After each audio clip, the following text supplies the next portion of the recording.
Welcome to Don't Encourage Us, the show where we talk about the big ideas behind fiction projects of all different kinds. Books, movies, TV shows, video games, nothing's off limits. I'm your host, Lucky.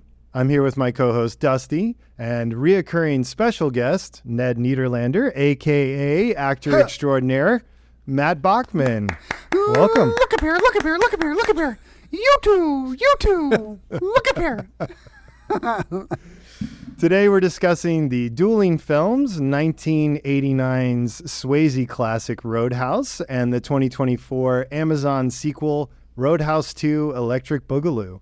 But first, what's been on your list this week? Yeah, tell us a story about your quote unquote snake incident. So, right before I was about to quote unquote, I got pictures.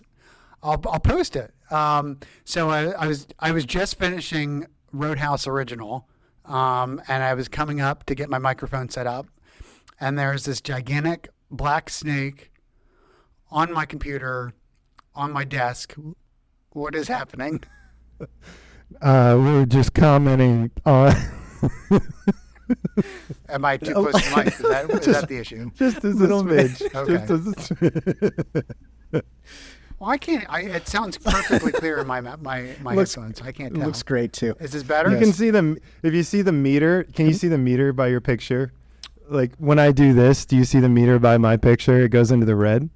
Okay. Yeah. Yeah.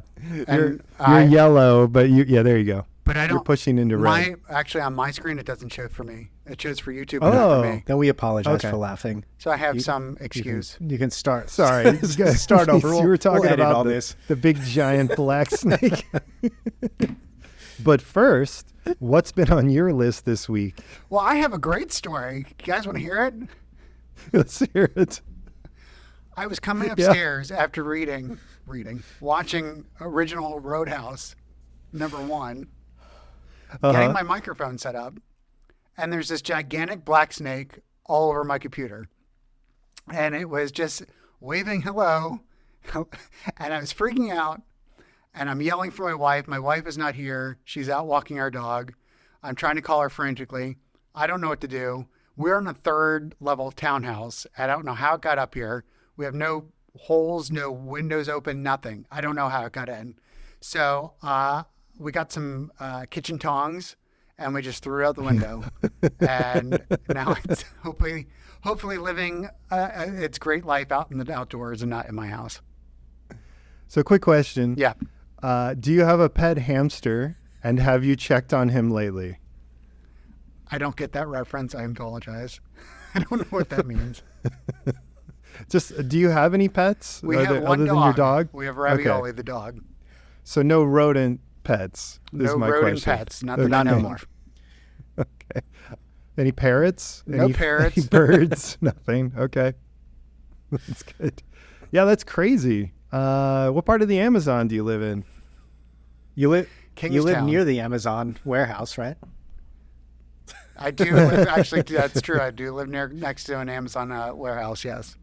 That is insane. I don't even know what I would do. Like if I walked into my office and there was a snake on my computer, I'm pretty sure that I would not be podcasting right now. So I applaud your bravery. It's pretty incredible. And all you assholes are doing is just making fun of me. Hey, this is a family-friendly show. We're going to have to bleep you out. That's not all we're doing. We are also drinking. Well, also... I was laughing hysterically with the mute on, just to be respectful. Wow, you can't ask for more than that out of a friend. Yeah, thank you. I appreciate it. That's classy. I guess I'm out of the guest status because, you don't treat guys. The first couple times I'm like, oh, thank you so much for being here. I'm so happy to have you. Now you're the guy who sleeps on the couch. That's maybe true. A little I too forgot often. to ask you what show you're in. I've officially overstayed my welcome. We sent you a snake. I don't know what you want. All right. So what's going on? What shows are you doing for us? Tell us. Right now I am in the process. I'm about to start rehearsing for A Midsummer Night's Dream, a Shakespeare classic. Haven't done Shakespeare since high school, so we'll see how it goes. Okay. Yeah. So I'm curious about that. Shakespeare is heavy. Is that like more prep? Is that more work? Yeah, or definitely. Are you just definitely. Okay. I don't understand it. Because I don't read it, and 2, I'm dumb. So, But proud. it's a little bit dumb and proud. So it's a little hard for me to. It's going to be hard to memorize it, and kind of understand and what I'm saying. It's difficult, but I'm up to the challenge. Yeah, I'll bet. It's come out. It's opens the last weekend of June, goes to July 18th. Outstanding. Now, is this like a dinner theater, or will people bring their own snacks? It's outdoors. It's an outdoor. It's called the Sky Stage in Frederick, Maryland. It's part of a Shakespeare festival, and I think there's other groups. I know, like I think a Hamlet is going on as well. So yeah, it's outdoors. I think it actually might be free too. I should check on that. Maybe next time, if there is a next time. I feel like he's threatening. Feels like that, yeah, a little bit. What's that one about? Midsummer Night's Dream? Oh hell, it's about star-crossed lovers. It's about these 2 guys who are basically chasing after one woman, and a fairy. There's a bunch of fairies, and they come and sprinkle dust like love dust, but the main fairy screws up.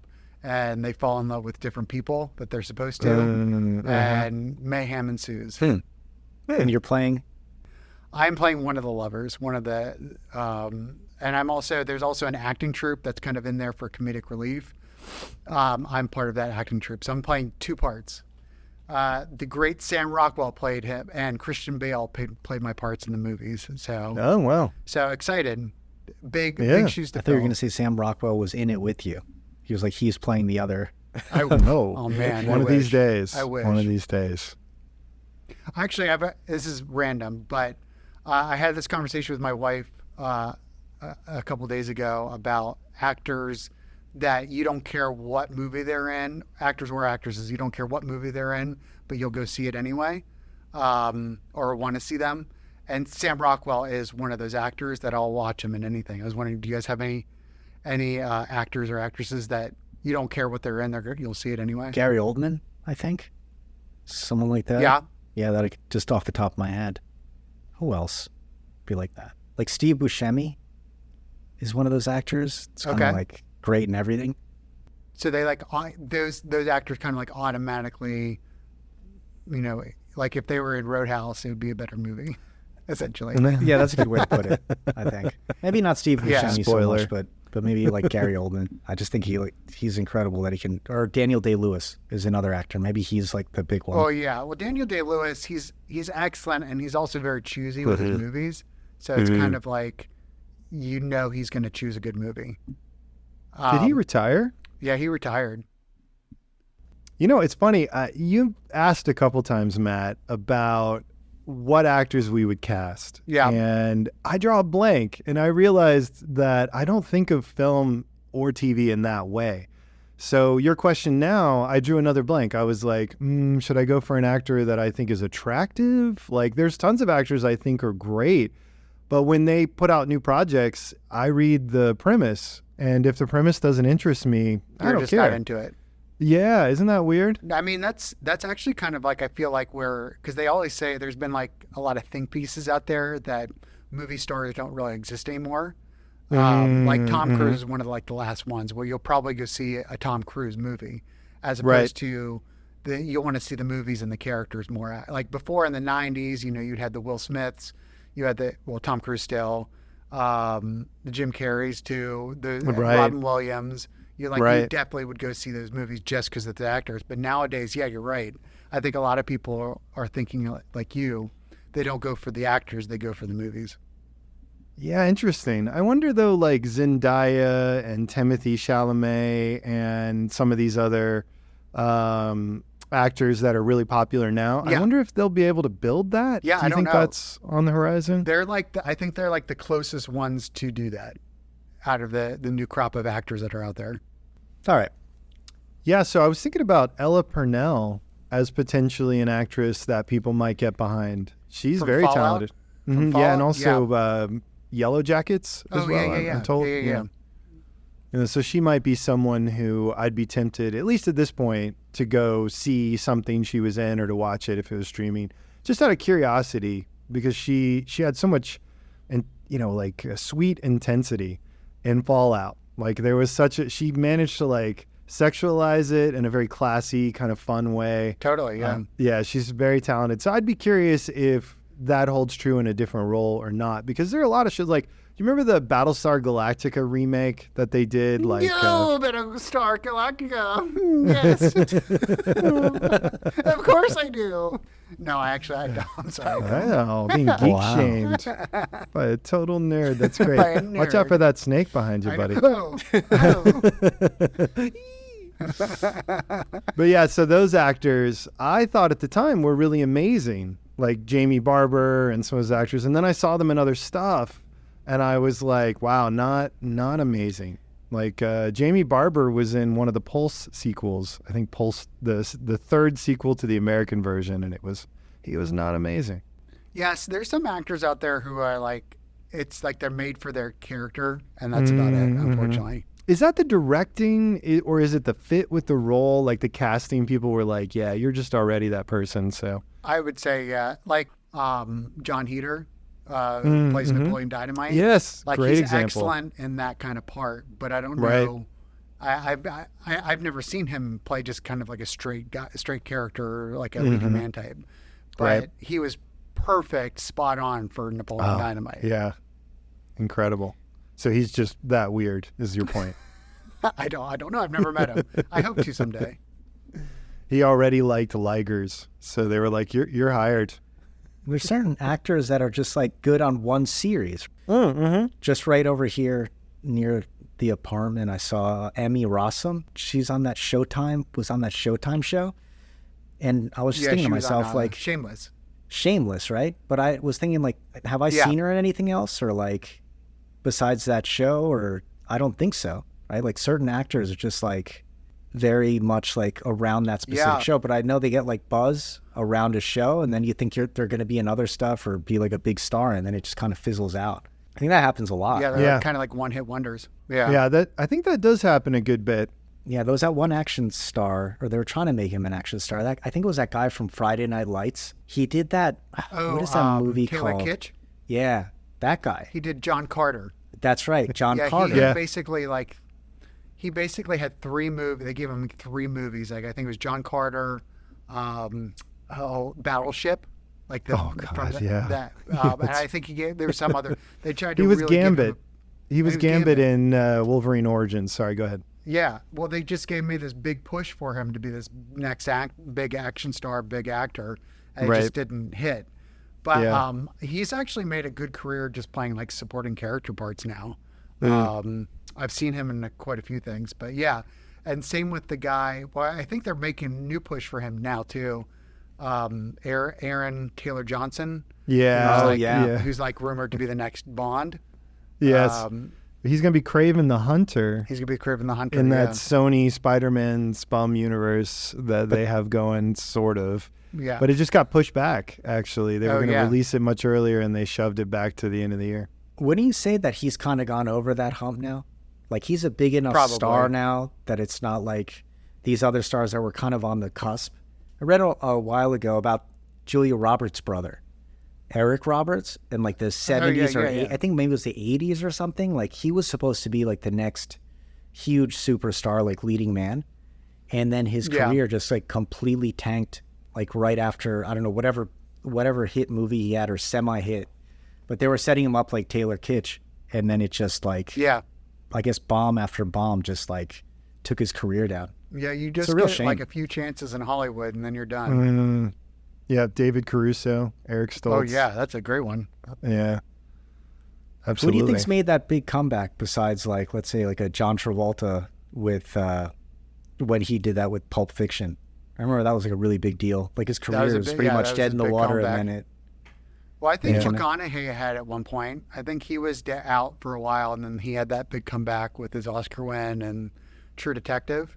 He's kind of settled down a little bit now, but I remember him having that reconnaissance or something, Renaissance period for him. Yeah. I'm trying to think if there's anyone recently. Mickey Rourke had one for a little bit with The Wrestler. Yeah, and Iron Man 2.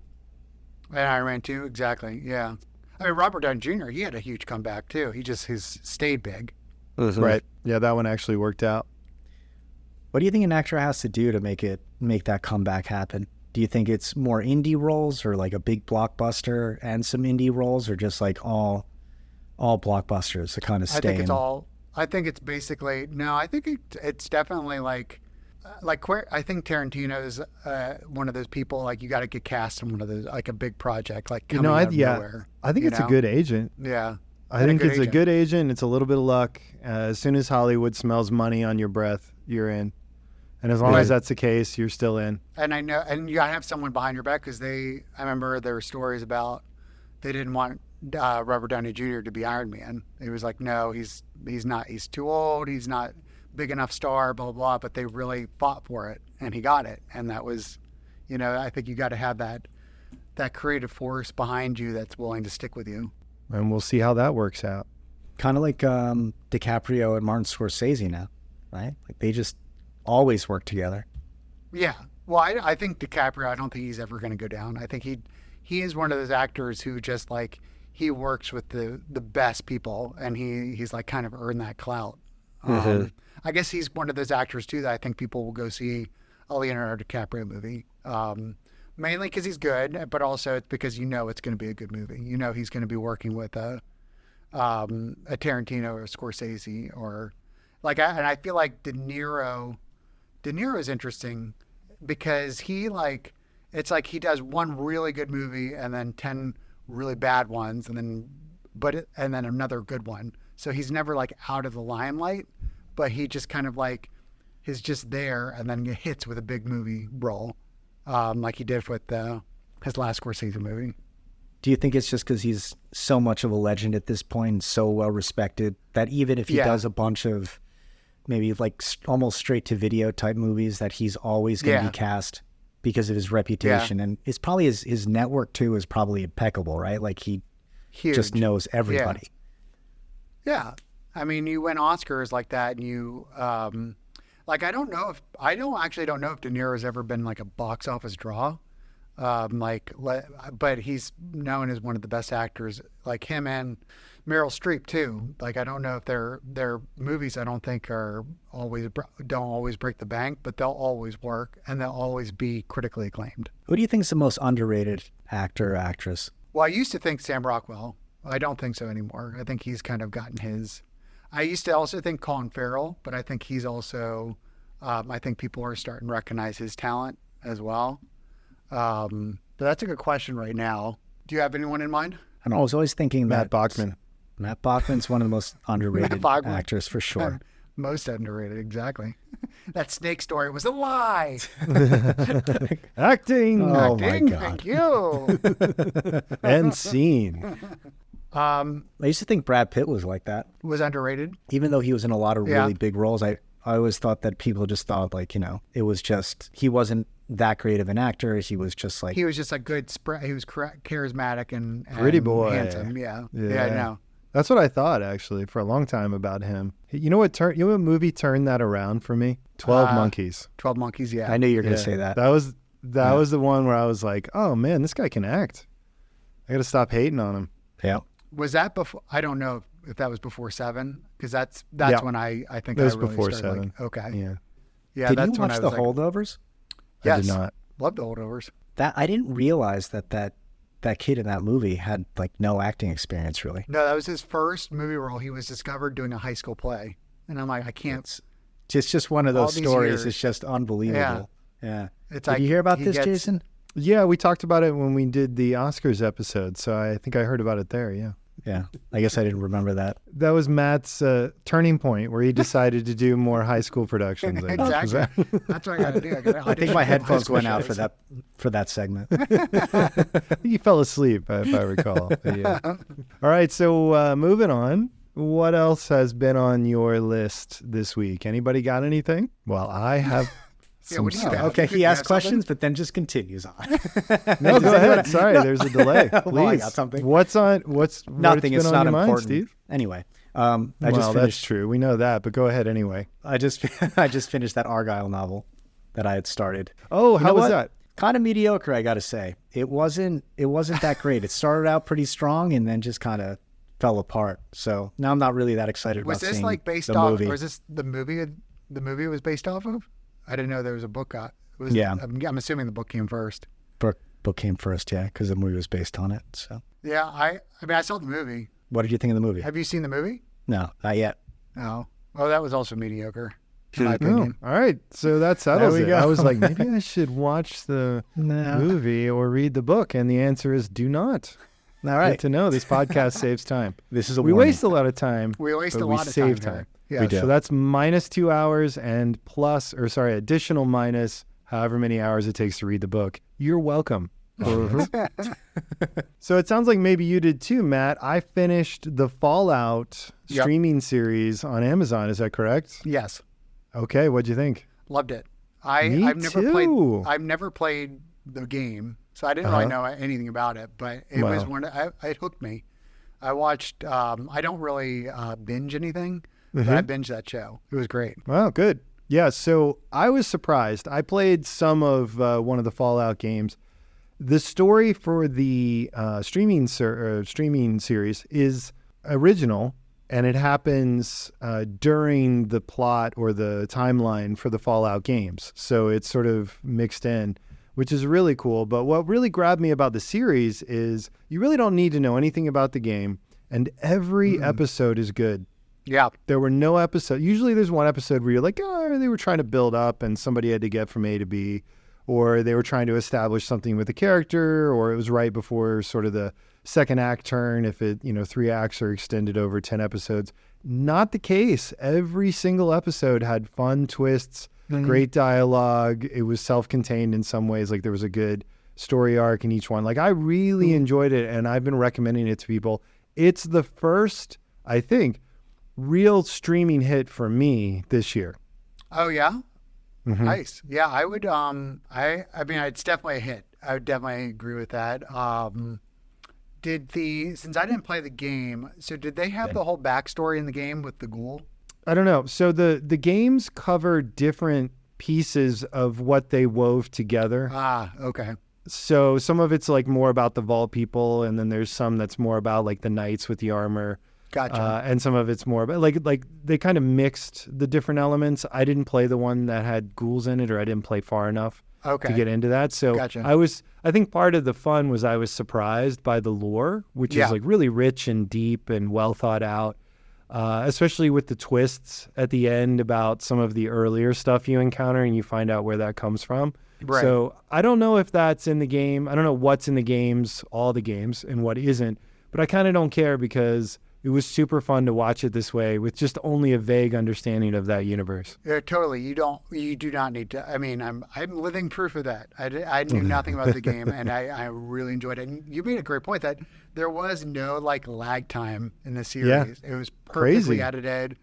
It was like the casting was great. I thought it was really cool. They like brought in a lot of like comedic actors to play small parts throughout the series. Yes, they did. Which I thought was really, really cool. And it Really kinda, fun. Yeah. It was fun. And it was well directed from what I could tell, like not my area, but that seemed to be the case. I never felt like anyone was really acting, except maybe there was one lead, the night guy. I felt like he was sort of mugging a lot. I don't really understand that. They kept going to him for reaction shots. And I'm not sure that actor's quite as good or if that part was just written funny. But regardless, it didn't take away from my overall enjoyment. It's really solid. No, I think it was Christopher Nolan's brother. Jonathan, Jonathan Nolan was the one that created it. So he was a showrunner. He directed a few episodes. Yeah. Really good stuff. Steve, did you watch it all? No, I haven't. Talented family, though. Yeah, I'm definitely going to check it out, though. I've heard such good things. Yeah, I think it's a must watch. I don't usually use that phrase because everybody's tastes are so different, but I can't imagine somebody wouldn't find, or everybody wouldn't find something in this that they would enjoy. Maybe that's not true. Maybe some people are a little too highbrow for this kind of thing because it does get kind of fun and silly at times, and it gets a little gory at times, but all in all, it's such high quality. I mean, I mentioned this previously when I had started it, the set design alone is like beyond. It's like summer blockbuster level throughout the whole thing. So yeah, it's kind of I would say I was really impressed, especially for a streaming service. You're right. I'm trying to think back if there's another streaming show that I really, really enjoyed this year, and I don't think I have one. I really, really tried Three Body Problem. I know you have an episode on it. We did, yeah. I tried 3 episodes, and I said I can't. It just did not get me. I did my 3-episode rule, and I had to cut it off. All right, well that's a wrap from Matt. Yep. You guys liked it? Click. No, I love the novel series. Okay. And so I wanted to love the TV show. I love the novel. I just finished it. You finished the first it? one? Yeah. Wow, damn! You must have blown through that. It's long. I mean, I had read a lot of it already, so I just picked up. What'd you think? I loved it. I thought it was so much better. Yeah. Than the show. Like you can't even compare the two. So much better. The backstory. No. Like the It's crazy, Trisolarans, what's happening there. Like they're really the genius part of it is just the humanity of it or the logic behind why they would invade Earth. You know, it's so well thought out. Matt, you got to give it another chance. Maybe don't watch the series, but try and read the novels or start reading the novel because it's so great. It's not your typical like alien invasion story at all. It's really, I think you mentioned that during our episode, Jason, that it's really a story about humanity and the interplay between humans, and in this case, humans and also these aliens. But you go into it thinking these aliens are just going to be evil, right? Your typical evil invasion type of story, but it's not that at all. And I know I'm not even scratching the surface from what I understand of what it's going to turn into. Oh, it just blows up from there. Yeah, the next 2 novels are insane. So Matt, I read everything translated by the author, Cixin Liu, and I think part of why he grabbed me is because as a science fiction writer, he not only understands the hard science and a lot of it, but he has a very intuitive, I think, natural ability to understand humans on a societal level. So his psych fiction is really engaging and informative, right? It's like really good science fiction. And it's not just physics and chemistry and all the other stuff that like Asimov does really great things with, talking about technology and how it can evolve over time. And his work with humans and psychology is interesting, right? But Cixin Liu, I think, takes that even further, and he has even more of an innate ability to understand humans in groups. So I just don't encounter that, and it's so entertaining, and it's like smart. It feels really cool to read. It was really great. So saying read the book, but skip the series? Well, the series is fine. When you read the book, you develop a passion for the subject matter, and you want to see a good adaptation. So I imagine Steve, like myself, is now rooting for the series to be good. So you kind of watch it with that like hope, that like when it's your kid kind of a thing, and or maybe your sister's kid or whatever, and you want him to like be good in football or whatever he's doing.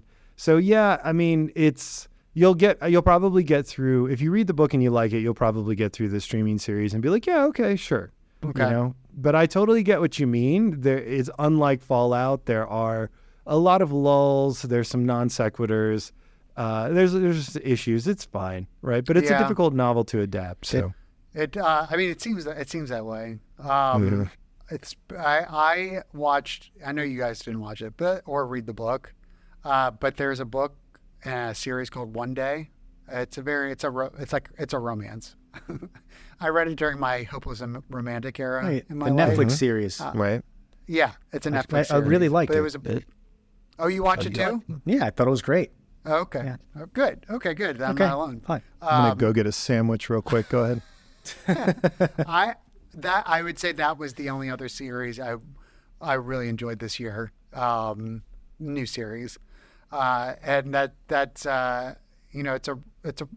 it's not really a romantic comedy. It's more of a romance. It's about this couple that meets in college, and then you check in on them every day on that year. 1 day a year for, 15 years or something like that. And you kind of see their lives where they are, and kind of like one's up high and one's low. And then it kind of switches back as they ebbs and flows.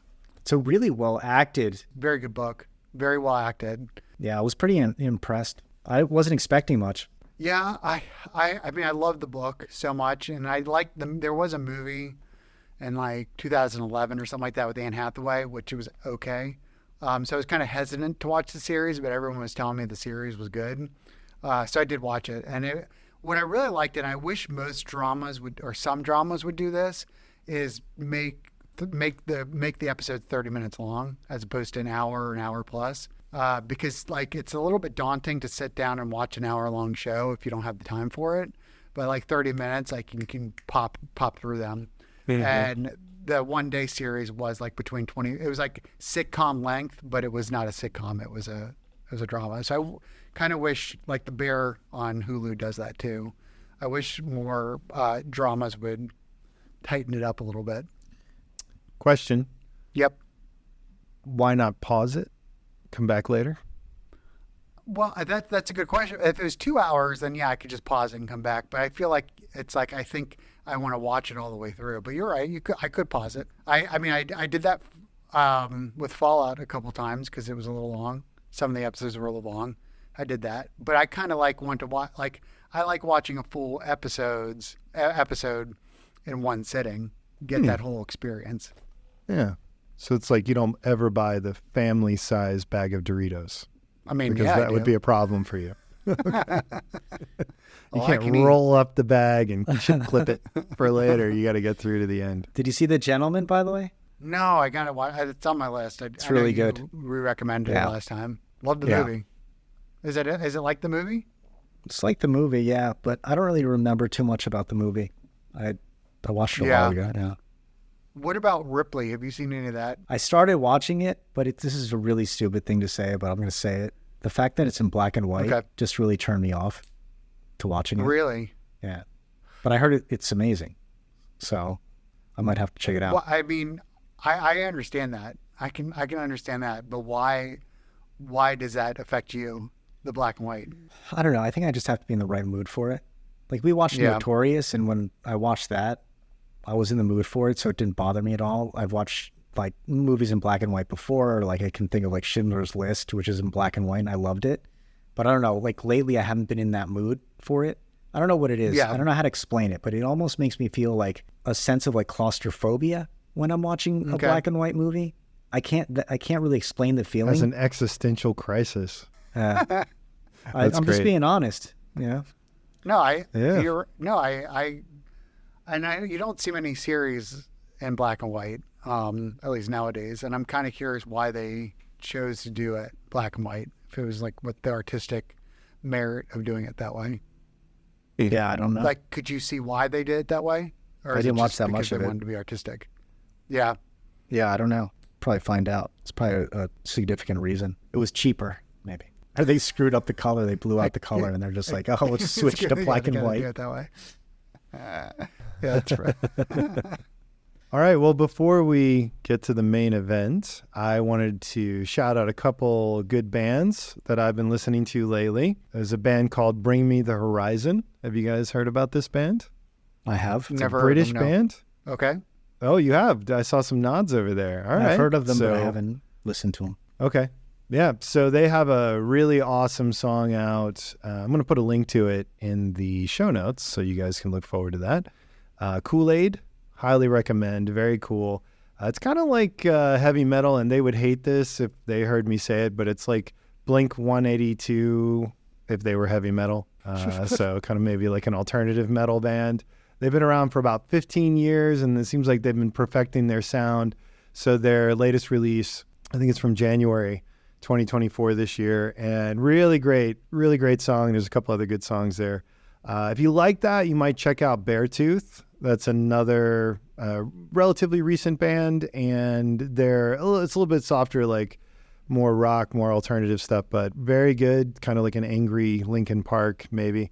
And then another band I really like, totally different kind of music though, the Honest Heart Collection. So just wanted to give them a shout out. They have some really great songs. May not be your thing, but it's a little bit of like a 90s rock feel, and I haven't heard anything new that sounds like that in a while that's really good. So I think those guys are great. They play festivals and kind of bounce around a little bit. but not huge yet. So you might want to check those out. And again, I will put links in the show notes, although I've noticed when it goes out to different platforms, the links aren't always clickable. So you might want to just go to your streaming service of choice and check out the Honest Heart Collection, Beartooth, and Bring Me the Horizon.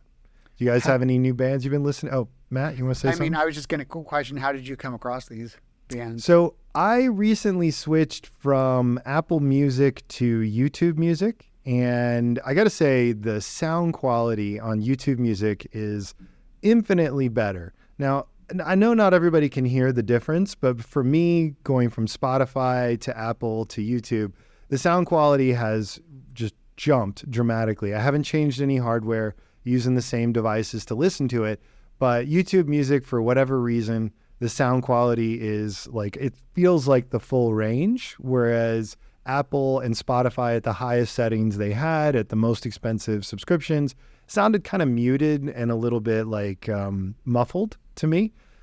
So I'm really just getting back into music and reigniting that passion. I've been making more playlists. I'm just loving it. And as part of that, I've gotten back into going through some of the blogs music blogs I like. And because I'm making big playlists, YouTube is making some suggestions. So some of these songs come from that. I think Honest Heart Collection came out of a blog that I follow and listen to through a different app, but really good stuff. YouTube Music, not trying to sell you a subscription. The app is probably about 10 years behind in terms of functionality. Like it really feels like 2010, trying to like make it work. It doesn't really handle offline well. Like it'll freeze sometimes. It doesn't have the buttons and the options that you want. Like it's kind of a pain. I don't know why. It's not like Google doesn't have money or Alphabet or whatever doesn't have money, but they just haven't invested or sort of straightened that out yet. So anyway, it's the sound quality is what dragged me back into music. And I'm probably going to start going back to shows too, now that there's more live music kind of going around, although a lot of venues closed in my area during COVID. Yeah, unfortunately. 930 Club is still rocking though. Yeah. 930 Club's pretty good. It's just, I don't know. I mean, the bands they get are maybe a little well known for me these days. Yeah. See, I'm a rube when it comes to music because I listen to whatever's popular. And like if a 13-year-old girl likes it, I'm going to like it. So it's very much like these bands I would have never, I'll check it out because I do like to check out different music and I'll just take recommendations. But honestly, I don't really go searching for it. Like I'm still like a Taylor Swift guy, and I like Beyonce's new country album. So it's kind of like I just kind of whatever is popular, whatever in the zeitgeist. I was a huge One Direction fan when they were popular. That's a rap for Matt. Whatever on Hot 99.5. That's what I'm listening to. Wow. All right, we'll cut that. Don't worry about it. All right. Told you I was a rube. All right, so main event today, road housing. I want to chime in here. I got backing up. All right, I got some tunes too. So how about it, Dusty? I've been listening to Fred Again. Do you know Fred Again? Fred Again. Yeah, it's Is that Fred, comma again, or it's just Fred Again is the Fred name Again of the ... It's one guy. He's like an electronic music artist. Poor guy. And okay. Yeah, I've heard of that. Yeah, I know. Yeah, he does like kind of music. Yeah, he does like samples of just like very like someone giving a speech or something, and he'll just turn it into like a whole composition. His mentor was that guy Brian Eno, who produced all those albums, like love him. U2 and everything. Yeah, he's got really great stuff. He did a NPR Tiny Desk concert, which was really great. Oh, cool. Yeah. So if you like that sort of thing, check him out. I think with all our music tastes, we could do a music podcast. I would love to. Probably. Yeah. But I don't. I don't know how to cut in music. I would love to do that, but I don't know like how to figure out the sampling without getting blocked on streaming services now that major corporations have total control. Exactly. It's better safe not to do it because they it's a shame. Take a couple seconds here and there, but I think that's it. I know, but it's like free advertising. You would think they would sign off on it, but from what I read, like you just get copyright struck instantly. Yeah, yeah. That's a bummer because there's some great music out there. Anything else you've been listening to? Anybody? Sultan and Shepherd. I've been listening to a little bit. They're like another electronic group. Above and Beyond, of course. I've been listening to them. Yeah, they have a good podcast. Group Therapy. All right, so on to the main event. We are road housing today. It's a road housing project. We have the 1989 version starring Patrick Swayze and Sam Elliott. And the 2024 version with Jake Gyllenhaal and Conor McGregor as debut performance. So the 2024 version was directed by Doug Liman, who did, or is it Limon? Do we know? I think it's Lyman. I think you got it right. Limon. He did Swingers, 1996, and Edge of Tomorrow, just to name a couple. The 1989 version features James Dalton, played by Patrick Swayze, of course, and the 2024 version features Elwood Dalton, played by Jake Gyllenhaal. Not really sure why they changed the first name of the title character, but they made a point of it in the second one to mention that a few times in some kind of clunky dialogue. So that was weird to me. Clunky dialogue, you don't say. Yeah, right. In that movie? No way. So here's a brief summary of the stories of both movies at the same time. All right, so we start with a tough guy who's infamous for killing somebody else in a fight. He gets hired as a professional cooler to clean up a particularly nasty bar. That job puts Dalton between the bar and a local wealthy asshole and his plans to expand. Dalton gets a knife wound and meets a sexy doctor at the ER. She falls for his muscles and his pacifism. It turns out she's tied to our villain, and our hero has to rescue everybody from the rich asshole's goons. The end. It's a nice tight summary. Yeah. Fits both films. Any issues there? I don't think so. I mean, yeah, they both. Well, I guess I have a question before we start. Which one did We've you already watch started, first? buddy.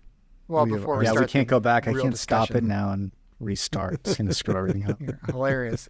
Bunch of Daltons here. Can we just point to the title, by the way? No one said anything. Roadhouse. Roadhouse versus Roadhouse, a rowdy roadhouse rendezvous. The name of this. Nice. Nice. You Good see it on the contribution. upper left? Yeah, that's all I have. Oh, I see it. Oh, okay. Yeah, that was good. And I believe you. we have a question. Matt, yeah. did you want to fire your question? Which one did you watch first? 1989 came before 2024 for me. How about you guys? 2024. Mine, 2024 was for me. Was the first one I watched. Oh, you guys did it the other way. Yeah. Yeah. Oh, wow. So Jason, did you see this like a long time ago or I was recently? not old enough to go see all of the violence and nudity. When the There was a lot of original film violence. I was came. shocked. I was surprised. I forgot because I think I only saw it on TV. Okay. And Yeah. it was heavily edited. For those of you who might have seen it on TBS, let me tell you right now, you missed a lot. There was a lot. It was about every, 10 minutes? About there was that. a nice There was pair just something. floating by. Yeah. Pair of fists. Wow. Yeah. That too. Yeah. There's a double deuce. Well, that's interesting. I'll be curious to see how that affects our perspectives. Before we get to that, though, briefly, there is a Roadhouse 2 from 2006, a direct-to-video sequel, and it has Jake Busey in it. Do you guys know who Jake Busey is? I do know Jake. Gary Busey's son, right? That's right. Starship Troopers. Yeah, he's done quite a few the things. Frighteners. Mm-hmm. Love the Frighteners. Wow, that was a deep cut. Yeah, I love the Frighteners. We gotta watch that. So you're the one. What year is it from? 1996, you said? 2006. 2006. Yeah, it's a fraudulent sequel. Is it? Is the guy? Is his name Dalton too? In that? It's Or his do you kid. know? Oh, it's his. It's his son. Oh, it's his kid. Jake Busey doesn't play him, by the way. He's Oh. just in it. I think he's one of the thugs or whatever. But yeah, There's nothing memorable in it. I tried to dig through the dark web and find it, but I could not locate it in time. I was thinking about hiring a private investigation firm, but I just, a week goes by so fast. So anyway, not a big hit, surprised to say. Beyond that, I can't tell you too much. Well, I don't think the original one was a big hit at first. Not initially. Not initially. It just it grew its audience during the home video. The critics didn't like it. No, I could see why. Surprise. And I saw that it was nominated for quite a few Razzies too. Which I think is kind of deserved. I'll go ahead and start. I quite enjoyed the 2024 version. I knew what I was going in for. Like, I wasn't expecting a great movie. Mm-hmm. I had a lot of fun with it. I thought Jake Gyllenhaal was. I think the biggest difference for me was that I felt like the 2024 one kind of was fun. Like, I felt like they wanted to have fun with it. Mm-hmm. I thought Jake Gyllenhaal had some comedic moments. I thought his character was kind of unique. How his mannerisms, his like temperament. He wasn't just kind of like solid rock. He was kind of like a cocky guy too. He was extremely ripped. Like that was impressive. I really liked the bad guy, Bill. I can't pronounce his last name. Manasuin. Oh, the actor who played the actor who played him. Yeah. He's a Broadway actor. I've liked him for a long time.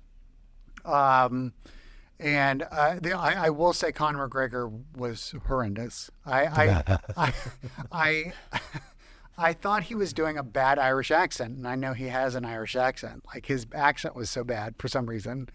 And it felt like he wasn't directed at all. It felt like he was just smiling his way through it the entire time. I don't know. He kind of took me out of it. I thought the fight scenes were really inventive, kind of like the point of view, first person type of. Sometimes like the camera is getting punched in the face. I thought that was unique. I'm trying to think if there's anything else that's kind of sticking out. I kind of liked I don't know. I thought there was there was a little bit higher stakes too, in this 2024 one.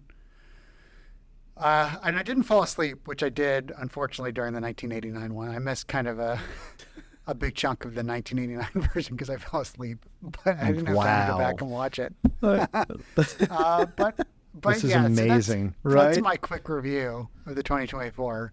Okay. All right. Well, what your thoughts are? That's it for the Swifties. Yep. Thank you for your perspective on that. So we're talking about the 2024 one first, and any reactions to any of that very long list of reactions from Matt. There was a lot going on there to unpack. I thought Jake Gyllenhaal he's got to was... leave. Right? That's it. The snake's back. I got to go. Pressured speech. Yeah. Sorry. Okay. So what kind of reactions you got going there, Steve? I thought Jake Gyllenhaal actually wasn't bad. I didn't mind his acting at all as compared to Patrick Swayze's version of Dalton. I thought he played it much better. I totally agree with that. I thought Conor McGregor was awful. True. But overall, in terms of the overall plot, how ridiculous those scenes were, I don't know. It's hard for me to get behind either of these two movies, to be honest. It took me so long to watch the 1989 version. I was watching it like 10 minutes at a time. I'd pause it and see how much time I had left, and then I'm like, can I make it through another 10 minutes? I was watching it like that. And then to give Is this another one where you were doing one-arm push-ups and listening to it at double speed? I wish I could. If I would have watched it at double speed, I would have done it. But yeah, it was pretty rough, these two. I don't know if I could have watched them like back to back. Well, I watched them back to back. And you loved every minute of it, probably. I mean, totally different reactions than you two. So far for the 2024, we got one thumbs up, one hand, like palm flat shaking, right? Is that what that was? Yeah, sort of tilting, threatening to tilt. One personal insult to Conor McGregor. That's brave. Wow. You also mentioned where you live earlier. I don't know. It's risky. It's scary. So who sent you that snake? To this podcast. Huh? Yeah, he probably sent me the snake. May Taylor Swift protect you. Here's what stood out to me about the 2024. First of all, I spotted the Double Deuce restaurant next door to the Glass Book or whatever. What was the name of that bookstore?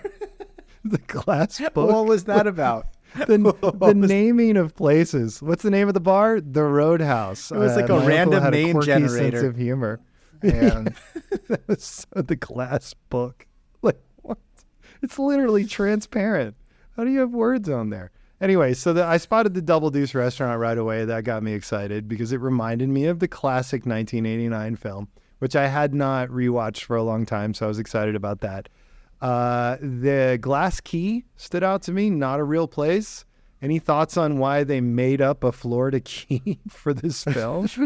Anybody? Because none of the other keys agreed to let their name be used to tarnish their reputation it's anymore. A rough. Yeah, I was gonna say maybe it's because it was portrayed as not a great area to live in because of the monopoly that this guy has. I don't know. What makes you say that? You mean a bar where they destroy the bar every single night? What's the repair budget on that place? Do they ever break even or what? What kind of place is that? The part of this film was at the end when there was a car in the middle of the bar and some random people walk up, push past the car and go, "Hey, is the bar open?" And she's like, "Yeah, sure. Why not? There's no safety hazard here. No clear structural damage that would concern anyone." But yeah, so they made up Glass Key because the Florida keys obviously are not. There's no bad key like this that's run by like a criminal family or whatever. That's the weirdest thing to me. Anyway, so what else stood out about the 2024? The car ride to the hospital. I think that was probably the best scene. Oh yeah, that was fun. Yeah. Yeah, that was the best. And I think it illustrates a huge difference between the two films. Yeah. The 2024 film did the humor well. Yeah. There's really a little bit of humor in the 89 one, but, the 80s were a more serious time, I guess. It was either a comedy or an action flick usually, whereas lately tastes have changed and we like our comedy with our action and our action with our comedy. So I think the ride to the hospital, that was pretty good. That was well acted. It was a good showcase for a couple of those actors and it was fun. Bump. So a question for you. Do you guys remember the scene where Jake shows up? This is after the girl's been kidnapped and he shows up at the pool and he straight up murders that guy. Yes. Yeah. How did you feel about that? Not too good. It was just such an odd scene that he really was just suddenly so violent, and not that he hadn't been violent earlier, but it was like more like comedic, more cartoonish type of fighting. At least that's what it felt like to me. And then it just took like a really dark, really, really dark turn in that scene where he just completely goes overboard. When the guy's like choking in the pool, I'm like, he's going to choke, but he's going to like save him or something. And then when he just like lets him die, I was just like, wow. I don't know. It seemed out of place for the movie, put it that way. It did seem out of place. But like if you go back to there's a lot of murders in the original one too, which was maybe that's why they did it that way. But yeah, you're right. I felt like it was kind of... Yeah. I felt like it was kind of that was a little jarring because he killed another person too, but that was more of like an accident. Or I guess no, it was the guy who was eaten by the alligator. He just he didn't kill him. Yeah. Well, no, he tried. I mean, you notice like he was trying to pull the rope, and so anyway, I think that scene. For those of you who have not seen this and don't want to put the time in based on the reviews and comments on this show, there's a scene where the hero, who has previously killed someone accidentally in a UFC fight and is haunted by that, and his life kind of fell apart as a result of that. The girl that he's gone on one date with gets kidnapped, and he's sort of pulled into this bigger conspiracy, and he just sort of snaps.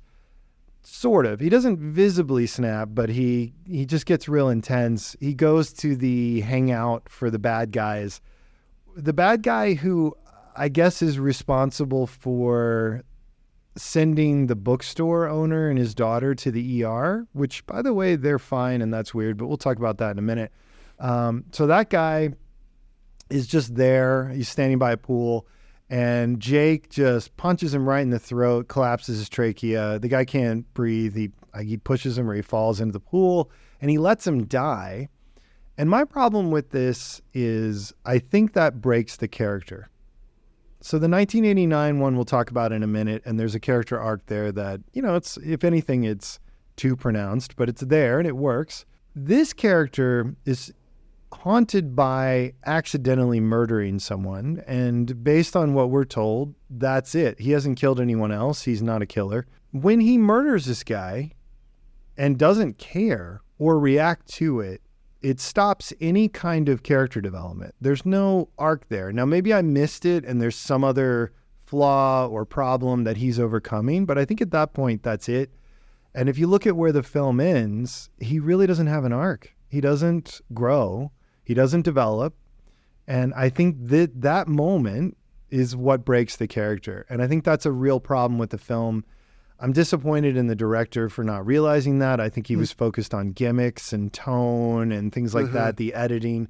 Really, both films do a good job integrating music, but it's almost comic booky in the 2024 version. So I just wanted to highlight that because I think for the average audience member, it stood out. I think if you see it, there's a part of you that just goes, that's not right. But then you kind of move on because there's explosions and fighting and stuff like that. So who cares? But I think from a writing perspective or a storytelling perspective, it's a real issue.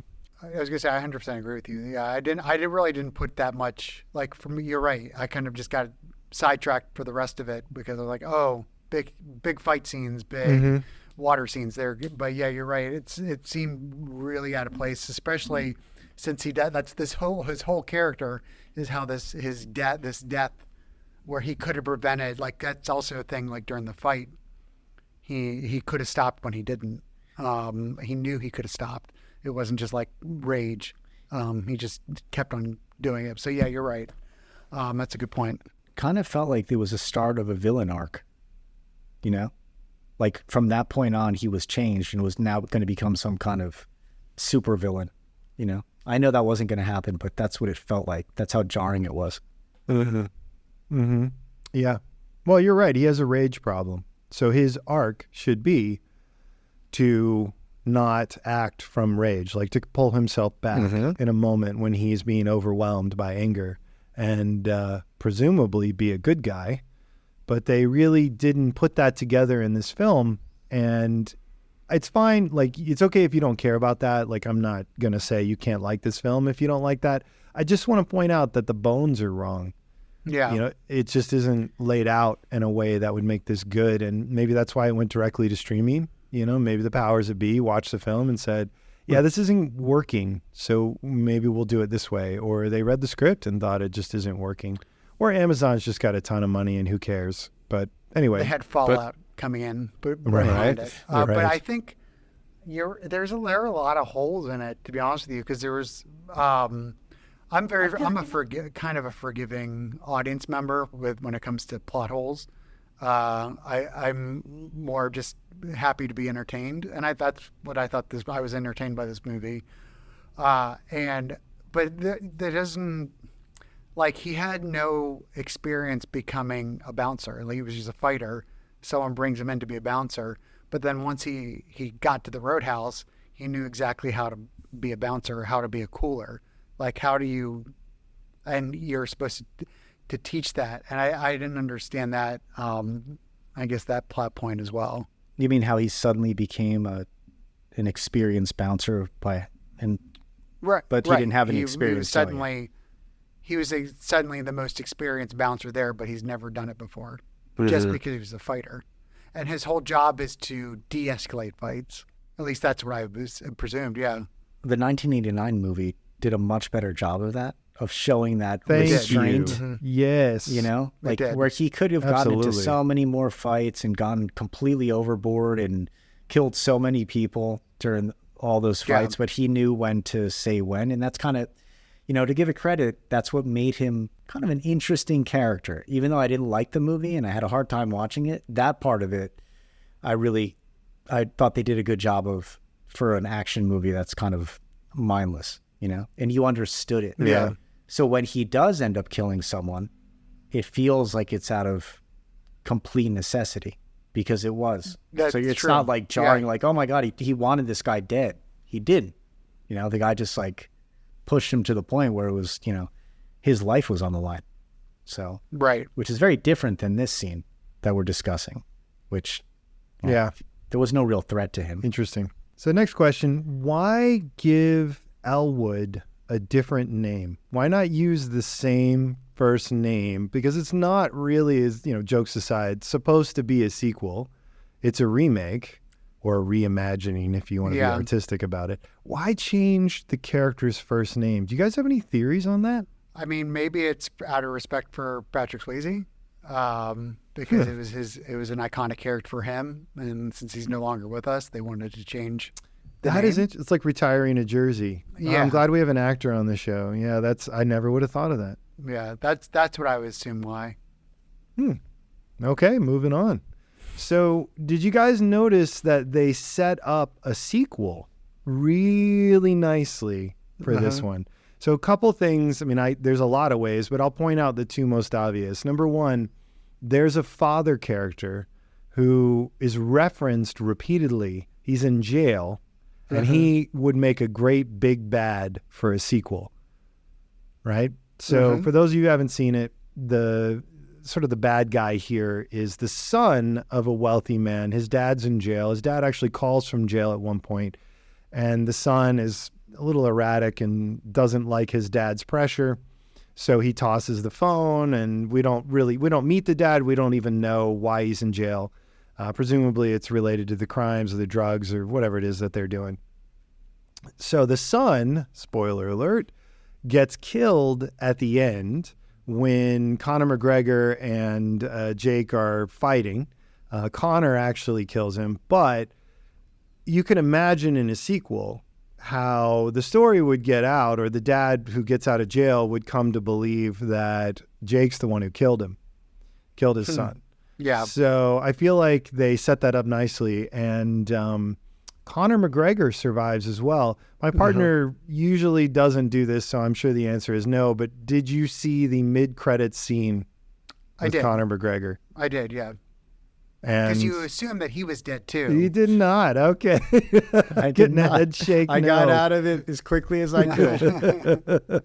I knew it. There were credits. So there's a mid-credit scene with Conor McGregor. It's a callback to an earlier joke. He's in the hospital. You see like nurses flying or whatever. He's beating people up, and he busts out. And you remember in the beginning when you meet him, and he's naked and he's walking down the street in Italy or whatever. So he does that same walk out of the hospital, but he's got a hospital gown, so you can see his butt again because the gown is like open in the back, and he's doing that weird kind of like penguin walk that he does, on the way out. So again, sets up a sequel nicely. The dad hires him. He lies and says Jake killed his son. They hunt him down. I'm assuming in some completely different location. We've done, what was it? Louisiana was the first one. We've done the Keys, and Missouri was the like first Oregon one or something. Wasn't it? Missouri, thank you. Missouri, yeah. Yeah, and it'll be like Washington State for the next one or whatever. So yeah, did you guys notice that sequel set up there, or leaving the door open? Yeah, I totally saw it. I definitely saw it with the mid-credit scene with Conor McGregor running out of the hospital, and the father not being seen yet, and he's probably going to get out of prison. I'm curious if there will be one. I don't know how successful it was. I think for a streamer, it's probably successful, but I know it depends on the budget. The makers of the film are not happy with it going straight to streaming, because I think they shot it with the intent of it going to movie theaters. So they might not want to do it, which doesn't mean, I guess that doesn't mean that there won't be a sequel. Mm-hmm. I'll watch it, even though I didn't really quite enjoy either of them. I would do it. I don't think getting another director is going to really make much of a difference, in my opinion. I think you would get another director who's equally as good to do a movie like this. I didn't see like anything that was so like stylistically Doug Liman in this movie. Well, I know, but I think you have to have Jake Gyllenhaal back, don't you? Yeah, no, yeah. I mean, but in terms of a director, like the director not wanting to do it, I think it's one of those situations where it doesn't matter. Right. No, I don't think so either. I think I think that he stylized the movie pretty well, but you're right. It could be handed off to another director easily. It's kind of like certain movies, they're so about the director, like Guy Ritchie, and like The Gentleman and those movies. He has his very, very unique style. This is one of those, I think you could just hand over a style guide and say like, okay, follow this. Yeah, I think you could have a sequel if Jake Gyllenhaal wants to come back and do it. All right. Yeah, I mean, it depends on how much he wants to work out, I guess. Right. He was pretty crazy ripped. Yeah. He's the age, I believe he's the age that, oh gosh, I forgot that Sam Elliott was in the original. Oh, really? Wow. I think he's the same age, which is insane. Wow. That is insane. Because they kept on calling Sam Elliott the old guy. He's just in his mid-40s. I like how he called the love interest Doc, and she's just Doc through the whole thing. Yeah. Yeah. Hey, Doc. All right, so I was going to mention this briefly. I said something earlier, so I'll mention it. There's a scene where two thugs are walking into the bookstore, and one of them has like a baseball bat, and the other one has a gas can. And then it cuts away, and we're told later that the bookstore owner and his daughter are in the ER, right? So you would think that they smashed the place up, hurt both of them really seriously, and then maybe burned it down, or at least burned it pretty bad. Later, we see those characters, the owner and his daughter, and the bookstore. Everything looks fine. She's got like a little cut on her cheek. The dad looks totally normal. I was like, what is that? Why put a gas can and all that kind of stuff? And then circle back later and be like, yeah, I mean, she like probably fell down. You know what I mean? Like they were probably yelling and they knocked over some books, and she like, tripped on a copy of like a Western or something and cut her cheek a little. But didn't the guy die over this? Isn't the guy that he killed? Yeah, that's what set off our hero to crush someone's throat. Thank you. Right? It's a little bit of an issue with the writing, I would say. I mean, he doesn't want to find out. He just hears through the grapevine that. Right. It doesn't even check. Oh, no. I just I drove my daughter to the ER. She's fine. She actually hurt her cheek a little bit after they left. We were cleaning up, and she bumped into something. She cut herself on a glass book. Yeah. All right, so moving on to the 1989 original classic film that everyone loves. And I believe, Matt, you said it was your favorite movie of all time. Steve, you were wired after watching it, couldn't sleep for days. Yeah, pure adrenaline. That's what I said. But go ahead. All right, so before you guys tear this apart, I'm going to say that I fell back in love with this movie. I watched it again, and I was like, this is a much better movie than I remember. It is awesome. Now, I understand if you're not attracted to blondes, maybe this isn't your film, but I thought it was great. There were a couple cheesy moments, maybe a little over the top, but I can forgive that because it was a solid film. It was well written. The scenes were great. They were pretty tight overall, especially initially. There was a lot of short scenes where you kind of just get the meat of it and they move on. And then later on, they let the scenes breathe a little bit. I thought it was really well paced. There wasn't a lot of fat on it, with possibly, I will accept one criticism. Maybe we don't need 4 minutes of shirtless Patrick Swayze doing Tai Chi by the river. But hey, I wasn't the target audience for that. That was my favorite part. So I will allow it. The one thing you liked, you and Taylor Swift were texting about that, weren't you? Yeah, that and the blondes. I like the blondes. That was not a problem. Redemption. I feel like this is going to be Leave Extraordinary Gentleman Part 2 right here. All right. No, I could see why you think that over this movie, and I could see why it's kind of below. Oh, you're going to let me have that? I'll let you out of it. That's real nice of you. You saying it was, were you saying that it was like there was no fat to be trimmed? I mean, this movie could have been 30 minutes shorter. Well, that's only because your attention span is 30 minutes. No, and I fell asleep too. Just hit pause. There is a pause button. I had to watch it. I started the movie at 3:30, and I had to be up for this podcast. And then the snake showed up. So I couldn't pause it. And then the snake showed up. Why does the film have to suffer for your poor planning?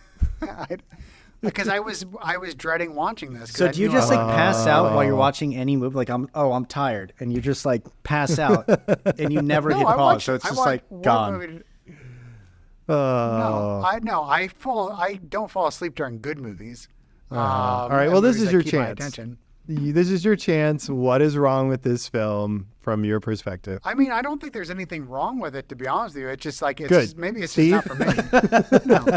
I mean, maybe if I saw this when I was younger and I enjoyed it. Jason's going to edit this one and love it.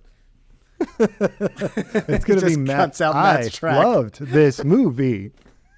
All right, I'm just not going to talk anymore. You guys are just like, you guys are being no. assholes today. We're not. Good Lord. We're not. Oh.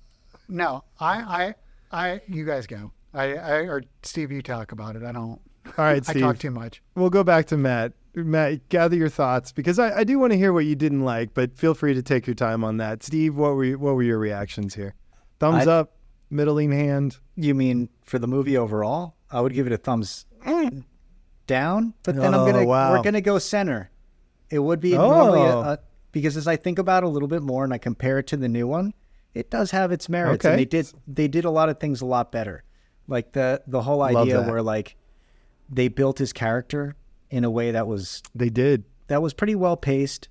You understood where he was coming from in terms of like not being a man of violence. I thought the speech that he gave in the beginning set up his character really well, where he fires about everyone. Being nice? About you're going to be nice. You're going to walk people out of here. You're going to be nice. Yes. And he reiterates that. I like that part. There were certain parts of it that I thought were absolutely ridiculous. Like the fight scenes themselves. I don't know. There was just, I know the whole movie's about fighting, but it was just a little bit over the top. You know what I mean? That one character, the guy who owns the bar, I didn't think he offered much in the way of characterization or anything. He just stared a lot. He seemed like a villain. Yeah. He just stared a lot and then stared some more. But then again, Patrick Swayze just stared a lot. You could have a drinking game around just him just staring.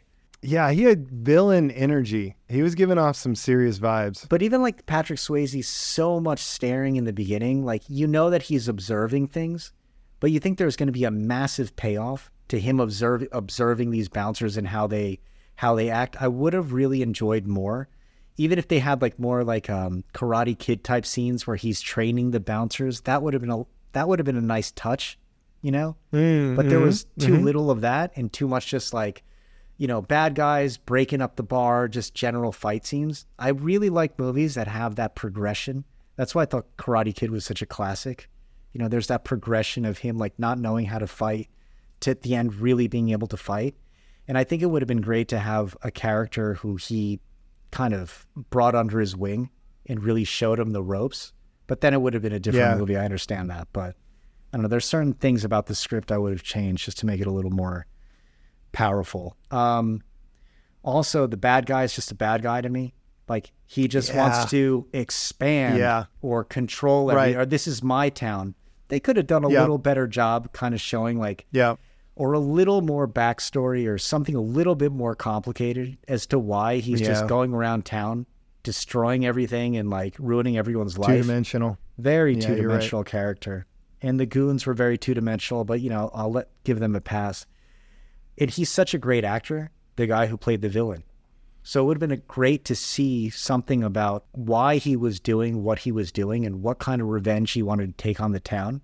Even if it was something like, we're growing up, like they treated him poorly or like they did something to him and like, I don't know, anything would have helped tell the story, but it was just, he's a bad guy and he's just ruining the town and he's greedy. That was it. That was who the character was. Let me pause you because you're on a great roll, but he mentioned he was in Korea in the war and they could have developed that. He's a veteran.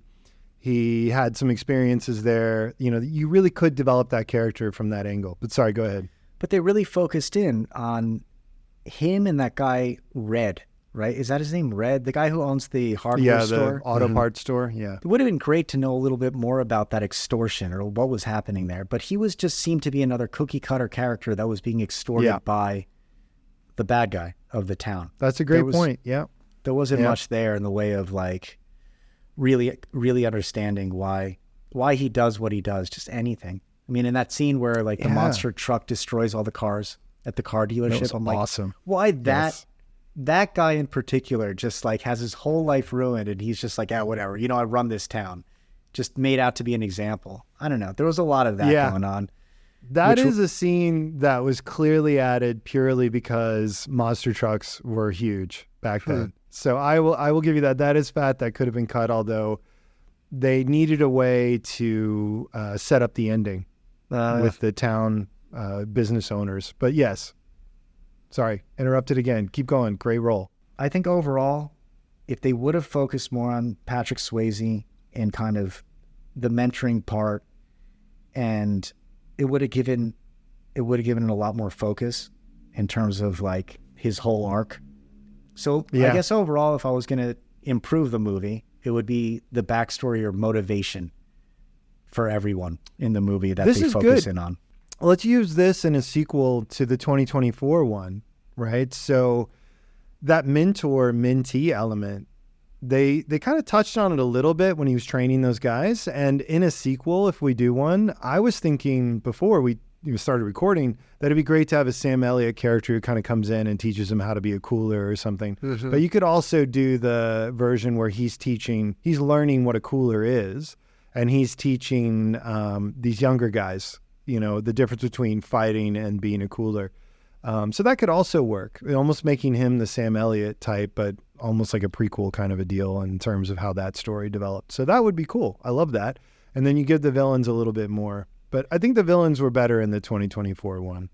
Yeah, and I think one more thing I think that would really help both versions would be the build-up to the mayhem. Like, it just reminds you of that scene in Inglourious Bastards where they're in the, they're all drinking. And they realize that he's not a Nazi because the way he holds up his three fingers or whatever, you would hold up like the last three, and he held up like the index finger and the other two. I thought that was so brilliantly done in that movie. If they had kind of similar elements in this movie where it's not just like, oh, another fight, because it just becomes one long fight through the whole movie.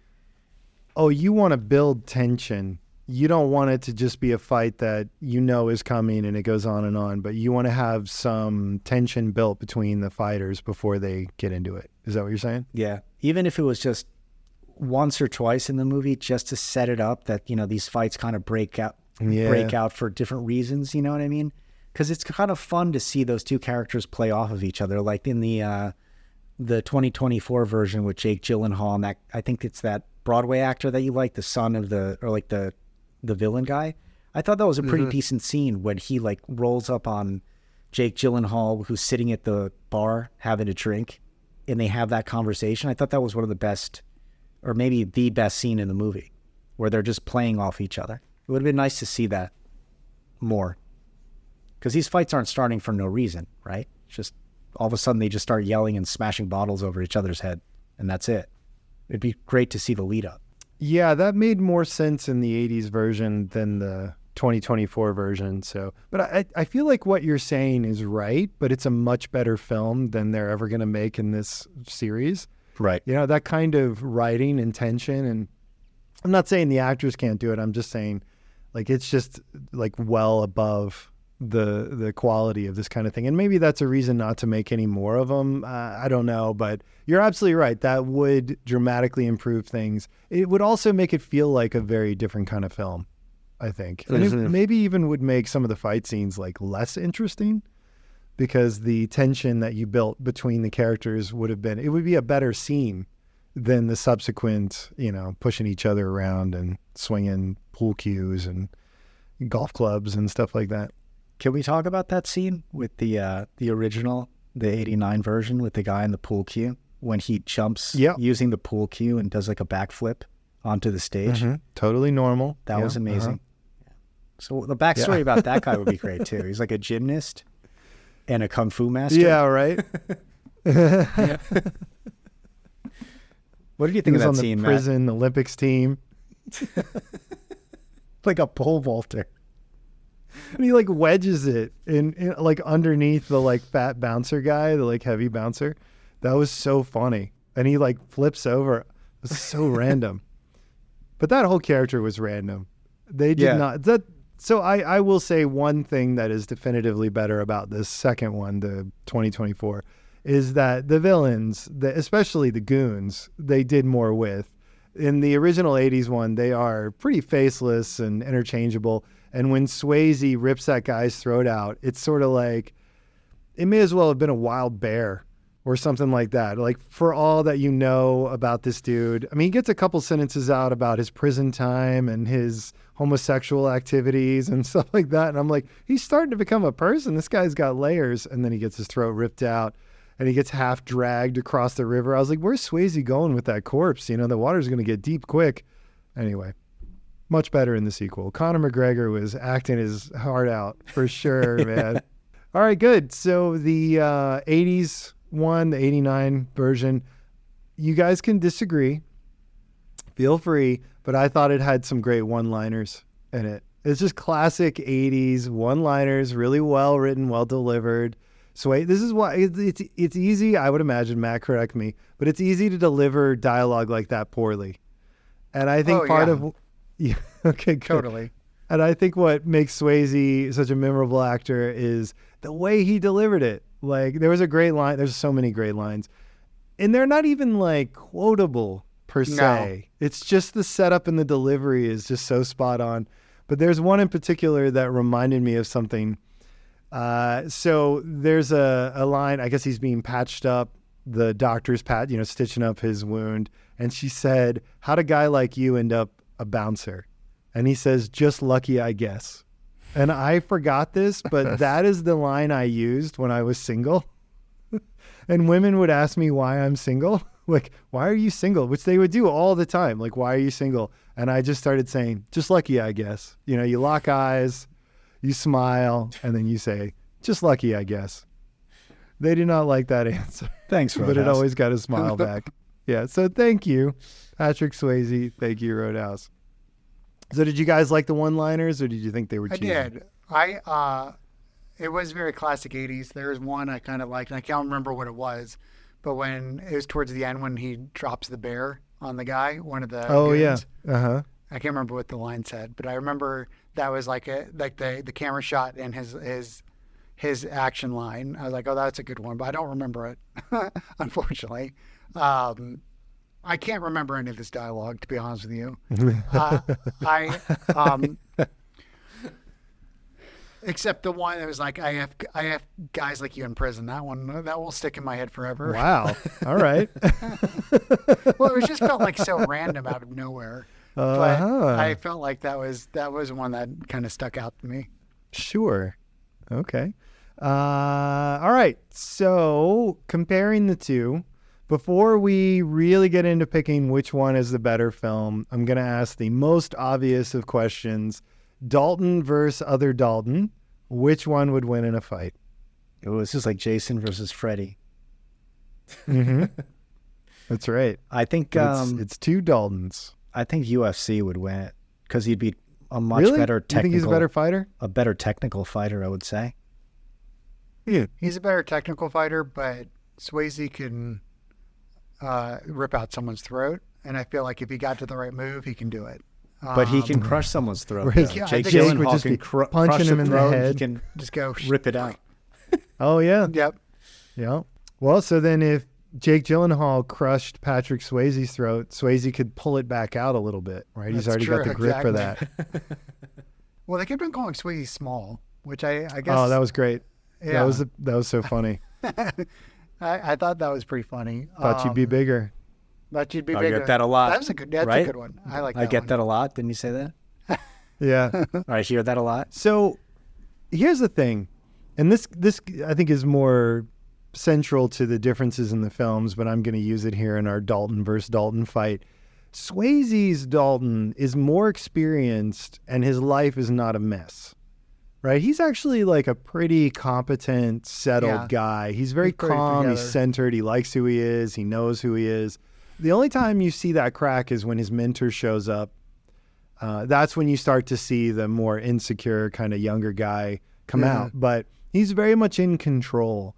And Jake's Dalton is a disaster, right? He's barely getting through the day. There's a point where he pulls his car out on train tracks and contemplates suicide. I don't know if that makes him more or less dangerous, but I'm going to say just my own life experience and, what I think in reality, not in films, but in reality, I think your calmer, more centered fighter, the one who's used to this, who's still lethal and can be, I think he's going to win. I think our Jake Gyllenhaal character, even though I guess the actor's older, that Dalton seems earlier in his journey, and I think less experienced, and as a result, I think he would lose. What do you guys think? Yeah, I see that. I see that way. I think you made a good point where Jake Gyllenhaal's character, his Dalton, is a lot more of a loose wire, and I feel like he's got the rage issue. And I feel like he can go see red and just go out, and where as Patrick Swayze, I didn't see that part of him. I thought he was a little more calm and collected, and I think Gyllenhaal's probably his Dalton is the better fighter too. Swayze is more cunning, so yeah, I don't know. Yeah, I'm gonna give it to Swayze, but you guys can put your money on either side.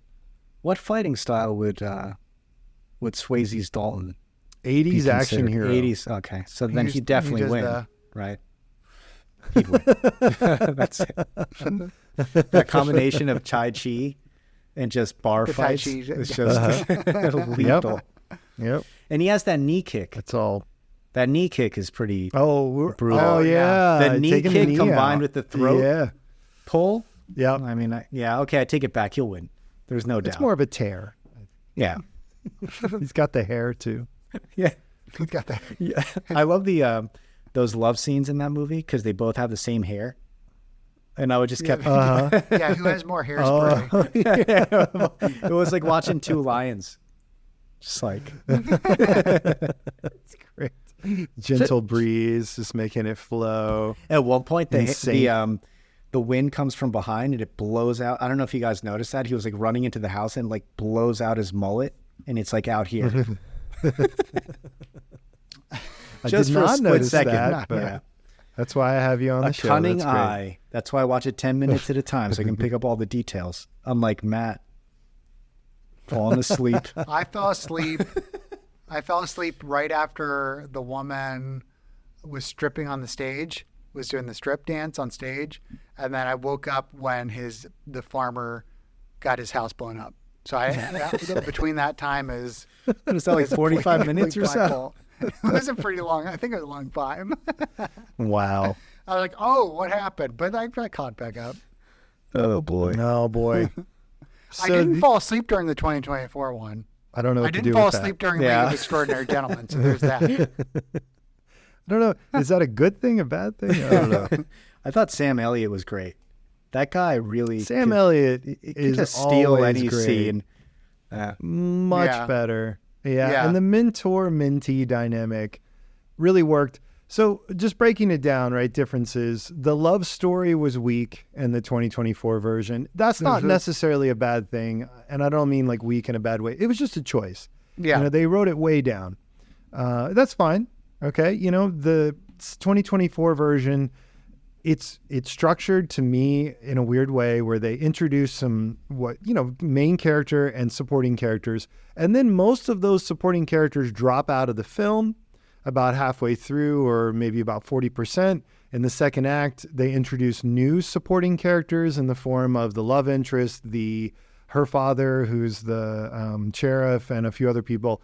And then at the very, very, very end, we get the supporting characters from the beginning back. So that's weird, structurally speaking. The 1989 version did not do that. The supporting characters stayed present at about the same amount. There was a little bit of a drop back when you get Sam Elliott introduced, and when the main thug comes to the forefront, then your other supporting characters fall back, but they come back again pretty quickly, and it doesn't feel wonky. So that's an interesting change. The love story, again, being sort of throughout the film. Like once it's introduced, it's pretty constant. The 2024 one, it's really like a plot. It's there to serve the plot only, and not so much character development, which I didn't love.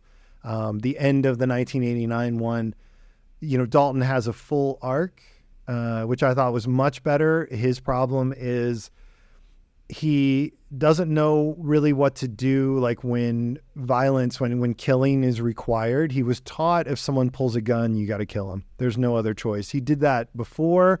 It haunts him still to today. You know, his mentor tells him to let it go. That's normal. That's what you should do. His mentor is killed. He does it again. Our main character kills another person. The woman's like, oh, I thought you were redeemable and you're not, and so on. And that kind of breaks their relationship. And then at the very end, someone pulls a gun on him again. He has the opportunity. He goes for the strike and he chooses not to. And she shows up.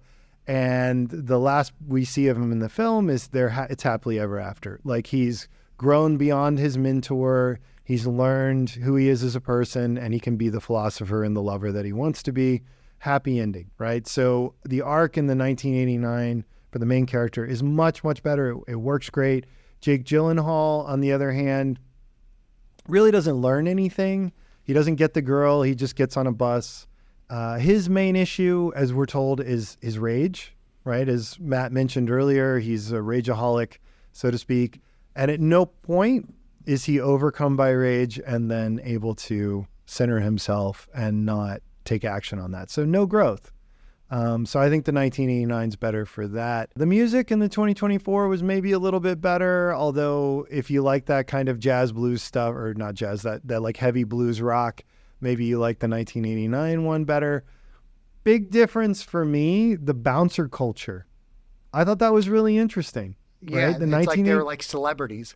Yeah, the 1989 one really gets into, it makes you feel, I'm sure it's all fictionalized, but it makes you feel like you're learning what it would be like to do that. And that's pretty cool, you know? That's like a great guy movie concept. And the 2024 one was just absent that entirely. And in the drama in the 1989 one, I thought was bigger, right? The story involved the whole town, the finale involved the business owners. Like, it just felt like the stakes were higher. It wasn't just one bar in the way of like a resort. To me, it felt like it involved more. So it like raised up the stakes. So for me, hands down, the 1989 one is better. Do you guys have any thoughts about that? Well, I feel like now what I've noticed doing these podcasts, I feel like you and I are always on the opposite page of things when it comes to reviewing movies, because it seems like, and correct me if I'm wrong, you're more into the story, having it make sense, seeing the character development, seeing the growth, and I'm more into the movies of like, I want to be entertained, and like, I'd rather have something that's fun and like frothy, and like can kind of like say, I didn't really care about Patrick Swayze's character development. I believe it was there. I agree with you there. It was there, but that's not an important thing to me. So I feel like that's kind of like, I think we'll always be on the opposite side of things, because I thought the 2024 version was by far better than the original. I just thought it was, I just enjoyed it more. Okay. You know what? I can't say that it was a better movie, but I just enjoyed it more. Right. So just sort of building on what you said, the question is, what are you tuning into? Right? I'm noticing the writing, the character development, right? The flow of the story. And you're noticing something else that's putting us on opposite ends. Any idea? Yeah, I'm noticing the comedy. Like I the first one, I'm noticing the tone. The tone was I don't want to say brighter. I don't know if that's the better term. It just wasn't as dark. It wasn't as heavy as the original. Yeah, the original is visceral and pretty serious, which I thought fit the subject matter. But yeah, okay. So you didn't like that it was quite so visceral. I didn't feel like grounded. Exactly. I didn't like that it was so grounded. I kind of liked the goofiness of the remake version of it. The style, I thought it was more stylized. I thought there was different types of fighting choreography. I thought there was different types of cinematography used, that kind of thing. And that's also probably because it's just, they have newer technology and newer things are going on. You could do much more than you could in the 80s. So I can understand that. I feel like that's more, it's kind of like our music tastes, where I am the bubblegum pop, bright, happy, let's try to make myself feel good. And you want to go more into like what makes you think, what, kind of like dive deeper in. And I don't think there's anything wrong with either approaches. No, but we need a winner. So let's go to our tiebreaker. I think Steve's with you. I think he has the same mindset when it comes to. We'll find out. It's like that scene in Gladiator. We're waiting on the emperor. Is it a sideways thumb? Is it an upside down thumb? Is it straight up? So what do you think, Steve? Any comments on any of this stuff, or just Taylor Swift in general? Taylor Swift, she's great, isn't she? No. I think she is. No, she is. That's a wrap on Steve. Okay.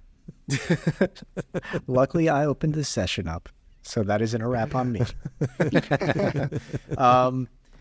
I think the new movie has its merits in terms of what Matt said, the filming style, the cinematography, camera movement, fight choreography. But you always have to take into consideration the fact that it had the original to base a lot of those things on. I think in terms of a movie, a standalone movie for its time, it was kind of groundbreaking what the original one did, or that style. You'd never seen this character really before in that setting. Like the kind of almost like a Zen master, a complicated type of loner. It's like a samurai warrior. Exactly. So it's almost like a samurai warrior set in this bar atmosphere, which is pretty unique in and of, I have to give it that, in and of itself, right? Like how many action movies from the 80s do you have a character like that? Very few. You have the Schwarzenegger, who is a straight up action hero, tons of violence. He just gets around shooting people. And then you have this bouncer who can inflict violence, but prefers not to. That was interesting. Mm-hmm. Overall, I think if I was to say which one's better, I'd have to say the one from 1989 would be better if I was to go between the two, because I thought the 2024 one, now that I'm thinking back how I was feeling watching both of them, thought the 2024 one was awful. Like really had some terrible scenes that it shouldn't have had. Like how awkward it was when he arrives at the bar in the beginning and those conversations between the bar. I thought I was watching like a school play. Like she's like, oh, we have this special drink. I'm coffee? Forgetting exactly. Yeah, whatever coffee it was. Drink? It's really he's strong, like black coffee. Strong here. Yes. I'll take one. Chicano Like coffee. Yeah, everything was like stilted and awkward. And I'm like, oh no, this is going to be the rest of this movie is going to be like this. And there was so much of that, even though it did have some moments where I thought were pretty good. Like the fight in the parking lot, it gave me hope that the rest of the movie was going to have that kind of like sense of comedy and comedic timing. That was fun. Like, is there a hospital near here? And then the ride to the hospital, all of that was really good, but it seemed like it was being written. I just slapped you. Yeah. Like it was being written, it was written by two different people altogether. Like someone who was in charge of writing those scenes and then someone who was in charge of putting together the rest of the plot. It seemed very, very taped together as a plot, while the first one seemed more cohesive, even though it had all those flaws that I mentioned before in terms of characterization, like backstory, a lot of motivation issues, and a lot of two-dimensional characters. It seemed like a cohesive whole. The new one seemed like a music video meets like a UFC fight, meets the lack of character development. And then those scenes where he kills a guy when his whole motivation is that he's troubled by having killed a guy makes absolutely no sense. I think for those reasons, 89 wins it. All right. Well, I will say this. I would like a sequel to the 2024 one. I don't want a sequel to the 1989 one. I don't think you need one. Like if we could, reanimate Patrick Swayze somehow, I wouldn't want to see that because it's a nice, tight, complete film. But the 2024 one, there's a lot to work with. I really think you could carve a much better story out of what they've already done and then really develop that character in an interesting way. I think Jake Gyllenhaal's portrayal it has the seeds of something that could be really good, especially as they set up, that character matures into his role as a cooler. I think that would be really interesting, and I would love to see that. So I don't dislike the 2024 one, but I do think the 1989 one is a superior film. Matt, did we sway you at all, or are you just even more? Were you Swayze'd? You Swayze'd me. Oh, we Swayze'd him a little. Well, no, I mean, I'm going to say something controversial.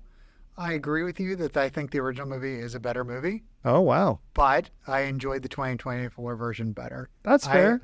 That's a fair answer. I like the music video pop version of it. Right, like the quick cuts and the quick cuts, close-ups and the weird fighting camera where you're boxing with the camera. Exactly. It's like, do I want Swedish fish or do I want a prime rib? I'm going to go with the Swedish fish. Wow. Why not have both? Said no one ever. Over the prime rib. Someone said it. This guy. Wow. Controversy. I got a sweet tooth, and its name is Jake Gyllenhaal. Close mic. Close mic abound. Am I getting too close? You're trying to kill the edit. I know that's what's happening. Out of that mic. He's trying to destroy the edit. I can't. He hates 9 hours of work. That's the vengeance at work. That's great. You have rage Make issues. him do one. You're like Jake Gyllenhaal. I do have rage issues. Yep. I take it out by doing this. See, I can tell now. That Mike's going to punch him one day. It's going to pop him right in the face. Rip his throat out. All right, so what questions do you guys have for the audience? I have a couple thoughts, but what do you guys want to know from the listeners? Actually, I have a question before the questions for the audience. Really quickly. All right. What would you do with the sequel? The old, what would you do if this intellectual property fell into your lap?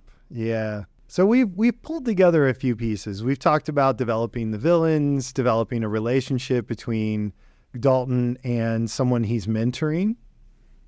I've mentioned having him finally face and overcome his rage-a-hall problem.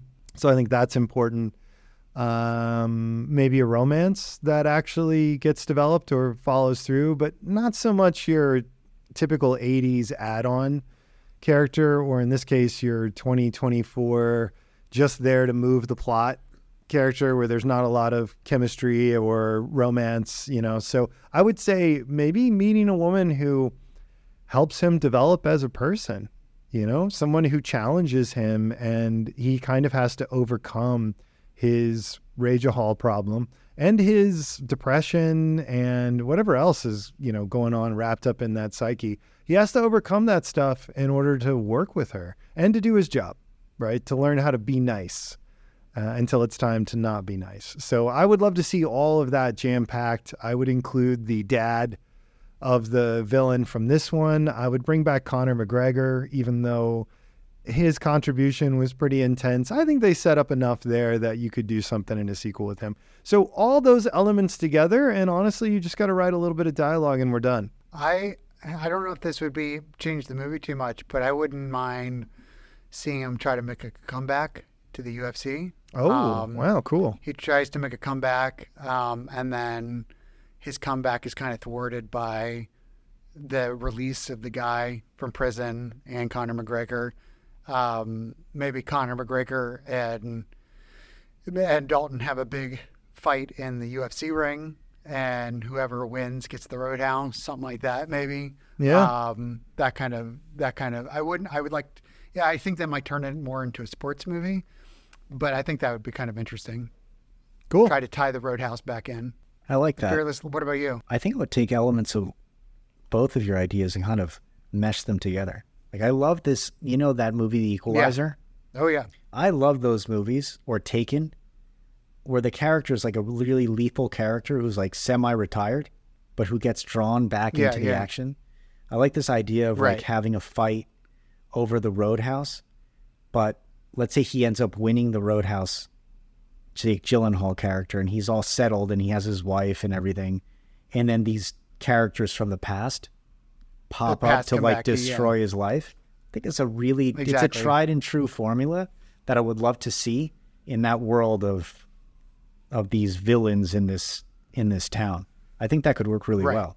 Yeah. And who would you want to see as the guy in the prison, since we never met him, his father? Like, is there kind of like a Brian Cox Cox actor that you could see? No, yeah. He would be awesome. That would be he'd really, great in that part. really cool to see. And actually, Ray Winstone, who was in the Gentleman, as the dad who was in prison, I would just grab him and have him play the same exact character in this. It would be so cool. But yeah, I think you'd have enough to make a full movie, because you'd have the lead up to the fight and then the outcome of the fight. So you have that reveal there and that like climax resolution. And then you have that second act, which is what happens when he like rebuilds the roadhouse and everything's going great. And then these guys coming back, and maybe they start coming back little by little. They don't like confront him, but it's people around him. So he has to make the choice whether or not to get involved. And he ends up having to. And that kind of gets him back into the whole mayhem and plotline. Yeah. All right. So that's solved. So then, questions for the audience?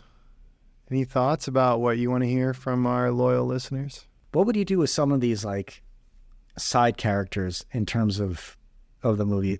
It seems like in both movies, one of the flaws is like these kind of the goons that are around this like main villain. Yeah. Is there anything else that we could do with them? Could they become more of a prominent That's a good part question. of the plot? Do they try to overthrow or kill the boss or something? Could that be kind of blended into like a new sequel? Because that would be interesting too, because you wouldn't expect it at all, because there's such cookie cutter characters that it would be interesting if one of them kind of rose out of that mix all of a sudden, you know? And I love that. I love it if it was more politicized. Yeah, like it wasn't just you have your top dog and then everybody else is just a hired goon, and some of them are better at fighting than others, but instead you sort of introduce some instability, some politics within the group. I think that's a great idea. And I wouldn't just say one of them. I would say, nuance. They keep, in both movies, they keep playing around with this idea that like, maybe one of the goons doesn't really want to be a goon. Maybe he's just kind of there. But I think you can develop that way more. So that's a great idea, and people wouldn't expect it, and it would add depth to the film without inadvertently moving out of the genre, like making it too good for the others. So that's an excellent idea, but I'd be curious to hear what our listeners think about that. I'm curious if they like these movies. Yeah. I think everybody's entitled to their own opinion. Neither of these films are so good or so bad that no one should like it or whatever. I think it's kind of how it hits you. And if you're in the mood for that, and if that's your kind of film. So I'm really curious, like, does the 1989 one hold up at all? Does the 2024 one, is it building an audience? Like, are people going to be loyal to this, or is it just totally forgettable? So yeah, love to hear that. Yeah, I agree. I'd like to hear that too. I think this 2024 one is, if I was to be, I am a loyal listener too. But to answer your question, I don't think this one will be remembered in 10 or 15 years. I think oh yeah. Or 10 or 15 months. Exactly, yeah. I really don't. But I do, I knew Roadhouse. I knew, the plot of Roadhouse without even seeing it.